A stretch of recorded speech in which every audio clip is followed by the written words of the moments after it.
पाकिस्तान की सीमा के पास तीनों सेनाओं की एक्सरसाइज शुरू कर दी है।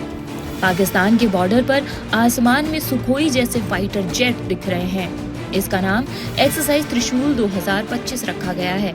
यह एक्सरसाइज तीनों भारतीय सेना की ताकत दिखाता है। गुजरात के कच्छ क्षेत्र में भारतीय सेना अपना पूरा बल दिखा रही है।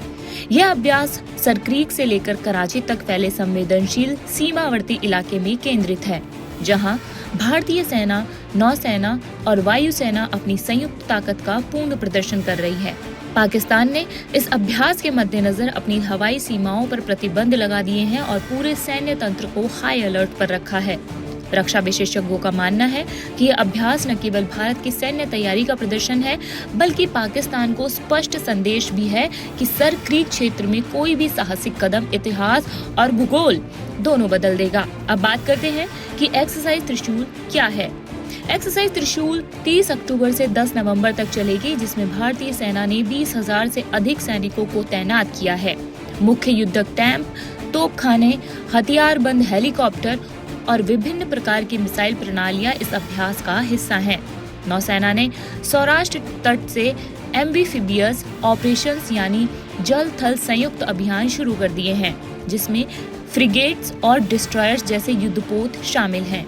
अगर बात वायुसेना की करें तो वायुसेना ने राफेल और सुखोई 30 MKI जैसे फ्रंट लाइन फाइटर जेट्स, विशेष विमान, helicopter, remotely piloted aircraft, IL-78 mid air refuellers और airborne early warning and control विमानों को कई एयरबेस से तैनात किया है। रक्षा मंत्रालय ने बताया है कि यह अभ्यास क्रीक और रेगिस्तानी क्षेत्रों में आक्रामक युद्धाभ्यास, सौराष्ट्र तट से एम्फीबियस ऑपरेशंस और मल्टी डोमेन ऑपरेशनल ड्रिल्स शामिल है। मीडिया से बात करते हुए रक्षा विशेषज्ञ ने बताया कि ये एक्सरसाइज कैसे हो रही है। सुनिए उन्होंने क्या कहा। देखिए, ऑपरेशन सिंदूर के बाद ये सबसे बड़ी जॉइंट एक्सरसाइज है जो हेडक्वार्टर सदर्न कमांड के नीचे हो रही है। इसमें तीनों सर्विसेज है, नेवी की काफ़ी सारी फोर्स लेवल है, एयरफोर्स की फोर्स लेवल है और आर्मी की तो होगी ही। तो नंबर एक है, फोर्स लेवल काफ़ी ज़्यादा है। नंबर दूसरी बात यह है लोकेशन। इसका जोग्राफिकल लोकेशन है run of Kutch and the desserts of Rajasthan.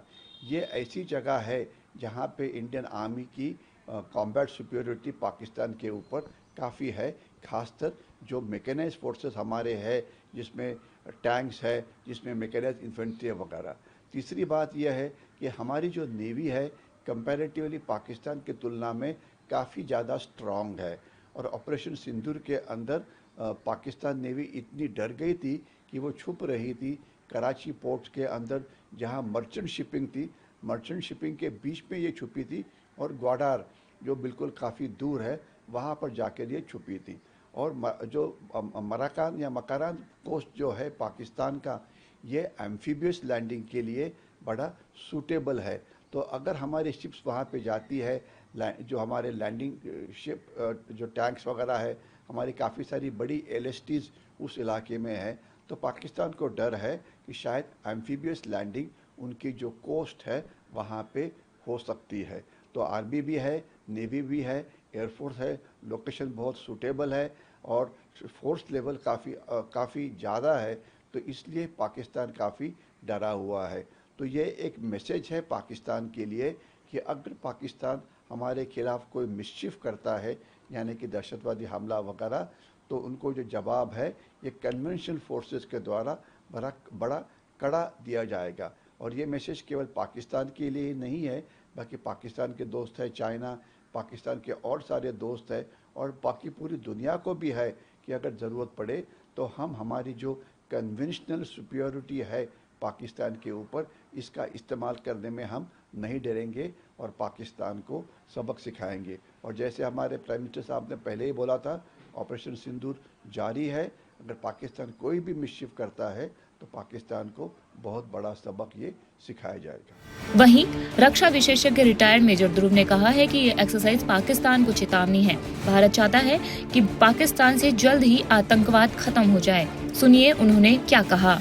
देखिए, ऑपरेशन सिंदूर समाप्त नहीं हुआ है। ऑपरेशन सिंदूर अभी तक चल रहा है, लेकिन जो गुजरात के बॉर्डर में हो रहा है वो एक एक्सरसाइज हो रही है और ये एक्सरसाइज काफ़ी अरसे तक चलेगी।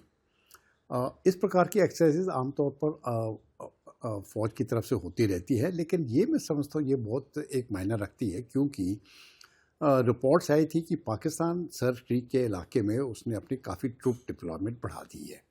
आपने देखा होगा कि 1965 में भी मार्च अप्रैल मई के महीने में वहाँ पर लड़ाई हुई थी, और एक तरफ से उन्होंने पाकिस्तान ने क्या किया था, एक सरप्राइज़ अटैक किया था। मुझे लगता है ये चेतावनी दे रहे हैं भारत की तरफ से। एक तो एक्सरसाइज हो रही है, दूसरी एक चेतावनी भी है पाकिस्तान को कि इस प्रकार की अगर कोई हरकत करते हो तो जिस प्रकार से रक्षा मंत्री ने बताया है, नक्शा बदली हो जाएगा। इसका मतलब हम पाकिस्तान को तोड़ देंगे और इस बार कोई छूट नहीं रहेगी। तो एक तरफ से ये वार्निंग है, और हम चाहते हैं, भारत चाहता है कि पाकिस्तान का बिहेवियर जो है वो थोड़ा सुधर जाए और वो टेररिज्म का रास्ता छोड़ दे। ये मुझे लगता है इस एक्सरसाइज का मायना है। देखिए, नो टाइम का तो सिर्फ मतलब है notice to amen, that's all, और इसके अलावा कुछ नहीं है कि हम एक्सरसाइज कर रहे हैं और हम कोई एक फ़्लाइट पाथ देखते हैं कि यहाँ पर सिविलियन एयरक्राफ्ट ना जाएं। तो ये सिर्फ एक वार्निंग के तौर पर है, और जो भी सिविलियन फ़्लाइट्स है उस रास्ते को फिर इख्तियार नहीं करती है, क्योंकि वहाँ पर हो सकता है एक्सरसाइज हो और फायरिंग हो। आपको बता देते हैं कि त्रिशूल अभ्यास का पहला चरण भारतीय नौसेना के नेतृत्व में शुरू हुआ है। इसके बाद भारतीय थल सेना दूसरा चरण और अंतिम चरण में भारतीय वायुसेना अपनी भूमिका संभालेगी।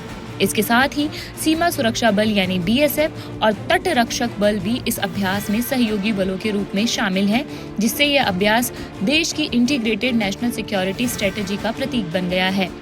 इस सैन्य अभ्यास में 20,000 से अधिक सैनिक भाग ले रहे हैं। इनके साथ T-90S और Arjun tank attack helicopter, missile system, Rafale और सुखोई 30 MKI जैसे लड़ाकू विमान और नौसेना के फ्रिगेट्स और डेस्ट्रॉयर्स तैनात किए गए हैं। इन सभी के संयुक्त अभियानों के जरिए सेनाओं के बीच तालमेल और दक्षता बनाए रखने के लिए किया जा रहा है। इस अभ्यास के शुरू होने से पहले पाकिस्तान ने कराची और लाहौर क्षेत्र में कुछ उड़ान मार्गों में बदलाव की घोषणा की थी। रक्षा विशेषज्ञों का मानना है कि यह कदम भारत के पश्चिमी मोर्चे पर गतिविधियों को देखते हुए उठाया गया है। इससे पहले 2 अक्टूबर को रक्षा मंत्री राजनाथ सिंह ने पाकिस्तान को सख्त चेतावनी दी थी। उन्होंने कहा था, कराची जाने वाला एक रास्ता सरक्रीक से होकर जाता है। यदि सरक्रीक क्षेत्र में कोई भी आक्रामकता की गई तो भारत की प्रतिक्रिया इतिहास और भूगोल दोनों बदल देगी। त्रिशूल अभ्यास को भारत के पश्चिमी मोर्चे पर स्ट्रेटेजिक विजन माना जा रहा है। यह न केवल देश की सैन्य तैयारी का संकेत है, बल्कि यह भी दर्शाता है कि भारत अब किसी भी संभावित चुनौती से निपटने के लिए तीनों सेनाओं की शक्ति को एक मंच पर लाने की दिशा में ठोस कदम उठा रहा है। आपको बताते हैं कि अभ्यास सरक्रीक से क्यों ही शुरू किया गया। सरक्रीक गुजरात के रण ऑफ कच्छ और पाकिस्तान के सिंध प्रांत के बीच स्थित 96 किलोमीटर लंबा टाइडल चैनल है। यह लंबे समय से भारत पाकिस्तान के बीच विवाद का विषय रहा है। यह क्षेत्र समुद्री मार्गों तक पहुंच, तेल, गैस संसाधनों और सुरक्षा के लिहाज से जरूरी है। भारत थेल बैग प्रिंसिपल यानी नेविगेबल चैनल के मध्य रेखा पर सीमा का समर्थन करता है, जो 1925 के नक्शे और मध्य चैनल पिलर्स पर आधारित है।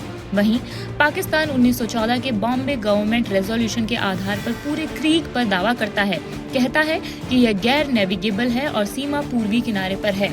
यह अभ्यास सरक्रीक सिंध कराची अक्ष पर हो रहा है, जो पाकिस्तान के दक्षिणी हिस्से को निशाना बनाने की क्षमता दर्शाता है। अप्रैल 2025 के पहलगाम आतंकी हमले के बाद भारत द्वारा की गई ऑपरेशन सिंदूर में पाकिस्तान के अंदरूनी आतंकी कैंपों और सैन्य ठिकानों पर हमलों की यादें अभी ताज़ा है। इसके बाद अभी ये एक्सरसाइज शुरू की गई है।